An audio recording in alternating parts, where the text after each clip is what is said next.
Welcome to the Lost in Possession podcast, and I'm giving you here my trip to Brentford away.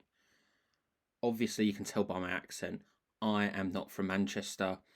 I've lived north of London for my whole life. My dad is from Manchester, hence why I support them, and I try and go home and away as much as possible. Here's my route, taking the underground. I've come from work, nice little early finish. Into the underground we go.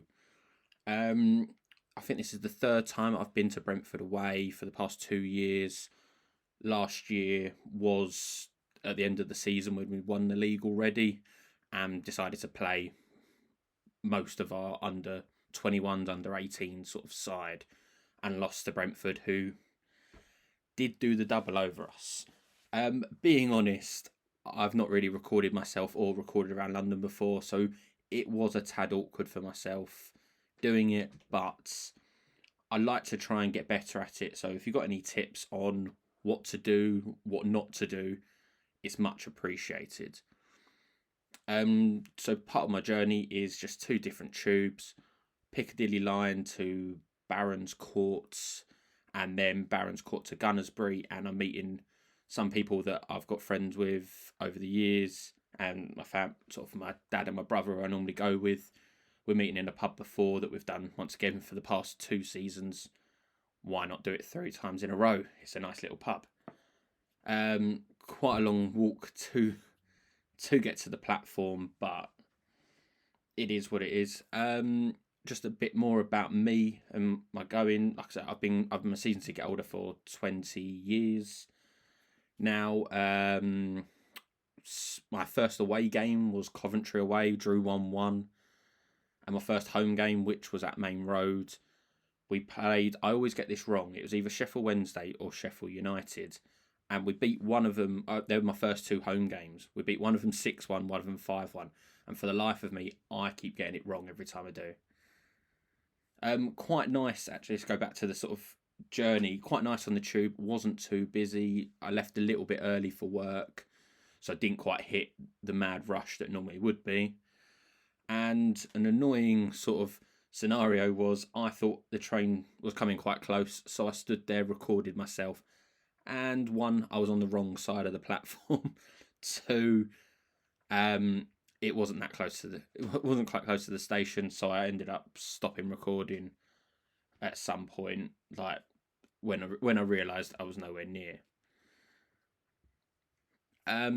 Tonight for the game, I wasn't too confident, being totally honest. I was thinking maybe a 2-1 victory at best. Brentford are a tricky side, and I've watched Tony absolutely bully our defence last season. When they beat us at the Etihad, he was phenomenal, so I didn't like it that he was back, because we're the only team going to play a Tony Brentford twice. Quite a nice little stopping point for me on the tube here, was not planned at all, and also my train arrived, so it was almost perfect scenario for me, turning up right bang front of Barons Court, nice little bit for the video, and then train arrived straight away for me to get on the way.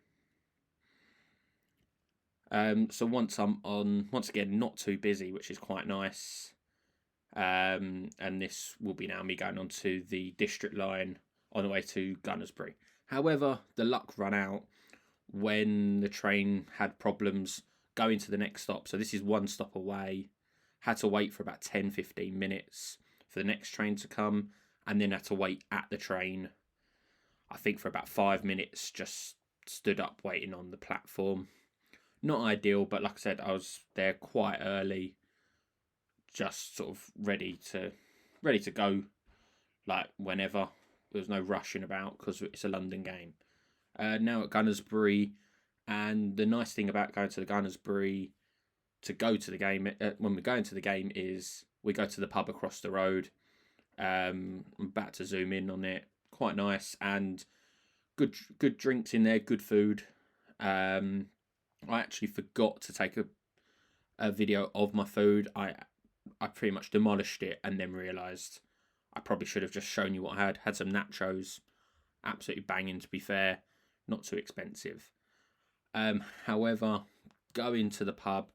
Me and Jordan and Reese, who are the other two people from Lost in Possession, if you don't know, we're all doing a sort of hard 50 challenge. It's a bit like the 75 hard, but we do it for 50 days and we have a little bit different rules.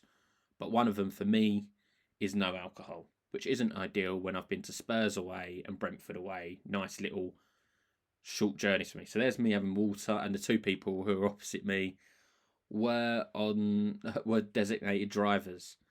So this is a little bit after we've been to the pub, had our food, and then we've got to walk. It's about a 10 to 15 minute walk from the station. From the pub to the ground. There's one of the supporters club buses. It's really weird, Brentford, because you can't see the stadium until you're there, because it's all apartments everywhere. So it is quite a bit of a surreal sort of. It's a bit of a different experience, maybe not surreal, a different experience to what you see for most grounds, where you can go up and you can see the ground from like a good while away.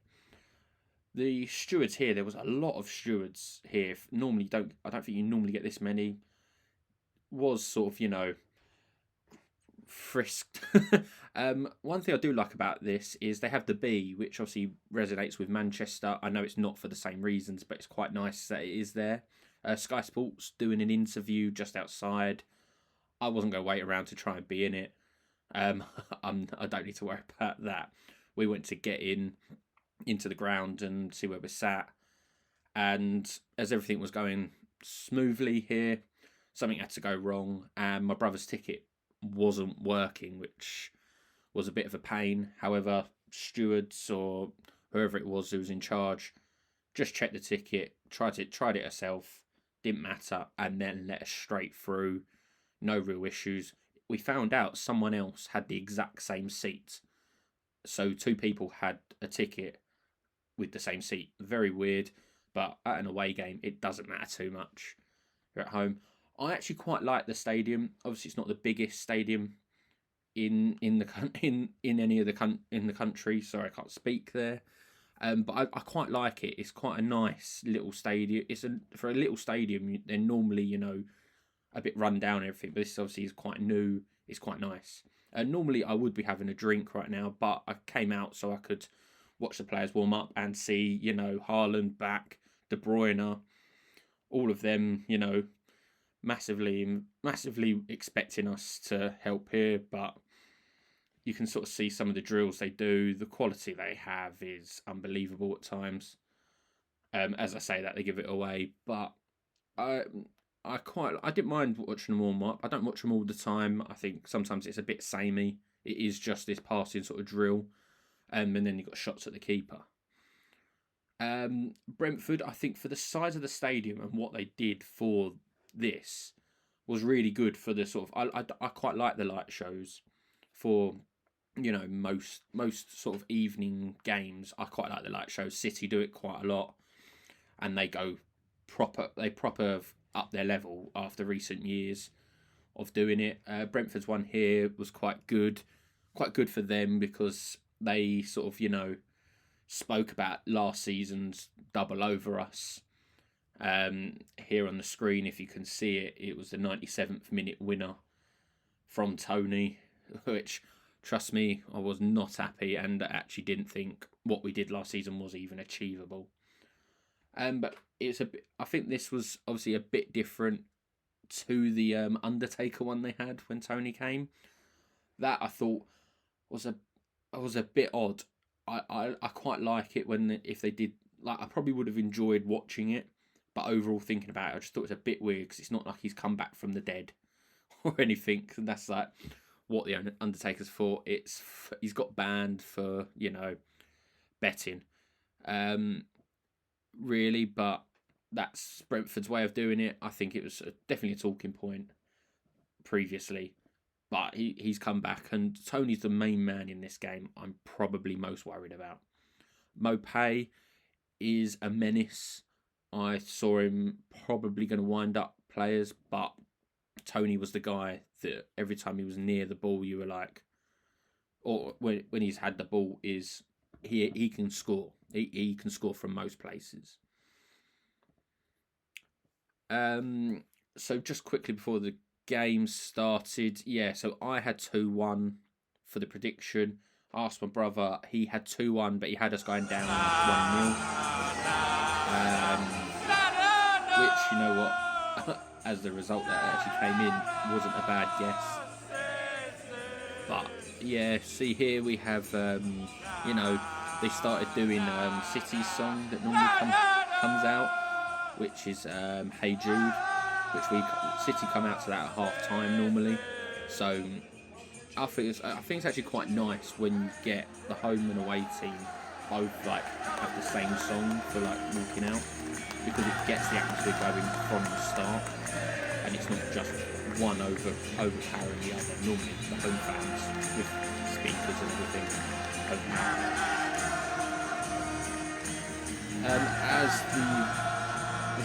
As they come out, to be honest, I didn't film a lot of the game. I prefer to watch it, being totally honest. Than filming the whole way. I'm also not that confident in filming, but I did show the goals. So here was, well, not show the goals, I showed just after the goals. Here was Mopé scoring. Like I said, I wasn't worried about him, I was more worried about Tony. But Mopé's the one opened it, which, to be honest, was dreadful defending. And also the amount of people who didn't know you can't be offside from a goal kick just baffles me. Here is the 1-1 equaliser, where Fleckens had, you know, an unreal game so far. Made 9 saves, which is the most in records. Phil Foden with his first, right by the edge of half time. It was, you know, there was someone who was Champions again! Champions again! Champions again! Obviously, at the moment, I haven't got Phil Foden's celebration because, you know, down the other end, very hard to get a good, clear picture. Going in at half time, it was a bit of an odd one because we just got the goal. We were pretty happy with it. If we were going 1-0 down, I don't think we would have won the game. I think it was just one of them nights where keepers had an unbelievable performance. No matter what shots you have.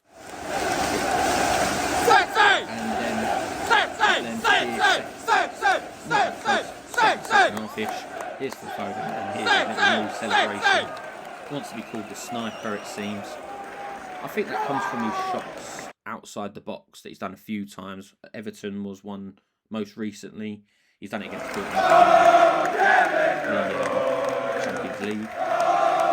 Here is the king, the best midfielder in Premier League history. It's Kevin De Bruyne. That did not lead to a goal. Here's Phil after performance from him. I think it's one of the best he played for City. He dictates. He had so much space. I don't know if it. I think Brentford gave him too much space, to be honest, or it was just the dictating after it. Here's sort of us on the way out. But talking about the game, 3-1, big result for City because of Liverpool losing, which means we're only 2 points behind with one to go, one game in hand. And here's sort of my sort of short journey home to the station. We had to wait 25 minutes before the tube. Who says they're quick and come all the time? Very not. But thank you for watching. Let me know what you thought of this in the comments below.